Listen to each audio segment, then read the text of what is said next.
ಒಂದು 12-13 ವರ್ಷದ ಪುಟ್ಟ ಹುಡುಗಿ ಶಾಲೆಯಿಂದ ಮನೆಗೆ ಬರುತ್ತಿದ್ದರು. ಆಟೋ ಹತ್ತಿ ಮನೆಗೆ ಹೋಗೋಣ ಎಂದುಕೊಂಡಳು. ಆದರೆ ನೀಚ ಆಟೋ ಚಾಲಕ ಹಣದ ಆಸೆಗೆ ಆ ಹುಡುಗಿಯನ್ನ ಕೆಲವರ ಕೈಗೆ ಒಪ್ಪಿಸಿದ. ಏನೂ ಅರಿಯದ ಆ ಮಗು ಅವರ ಜೊತೆ ಹೋಯಿತು. ಅಲ್ಲಿ ನಡೆದದ್ದು ಒಂದು ದೊಡ್ಡ ದುರಂತ. 30 ಜನ ಸೇರಿ 12-13 ವರ್ಷದ ಪುಟ್ಟ ಹುಡುಗಿಯ ಮೇಲೆ 5 ದಿನಗಳ ಕಾಲ ಅತ್ಯಾಚಾರ ನಡೆಸುವುದಂದರೆ ಏನು?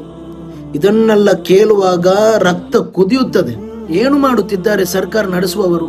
ಇಂತಹ ಕ್ರೂರ ಅಪರಾಧಿಗಳಿಗೆ ತಕ್ಷಣ ಕಠಿಣ ಶಿಕ್ಷೆ ಆಗಬಾರದೆ? ಮುಖ ಮುಚ್ಚಿ ರಕ್ಷಣೆ ಕೊಡುವುದು ಯಾಕೆ? ಮತ್ತೆ 3 ದಿನಗಳಲ್ಲಿ ಜಾಮೀನಿನ ಮೇಲೆ ಹೊರಗೆ ಬಂದು ಮತ್ತೊಬ್ಬರ ಬದುಕು ಹಾಳು ಮಾಡಲು ಬಿಡಬೇಕೆ? ಮಾಧ್ಯಮದವರೇ, ಆ ಪುಟ್ಟ ಹುಡುಗಿಯ ಮುಖವನ್ನು ಮತ್ತೆ ಮತ್ತೆ ತೋರಿಸುವ ಬದಲು ಆಕೆಯ ಗೌಪ್ಯತೆಯನ್ನು ಕಾಪಾಡುವ ಜವಾಬ್ದಾರಿ ನಿಮ್ಮದಲ್ಲವೇ? ಆ ಮಗು ಇದೇ ಸಮಾಜದಲ್ಲಿ ಬದುಕಬೇಕಿದೆ. ತಪ್ಪು ಮಾಡಿದ್ದು ಅಪರಾಧಿಗಳು, ಶಿಕ್ಷೆ ಅನುಭವಿಸಬೇಕಾದವರು ಅವರೇ.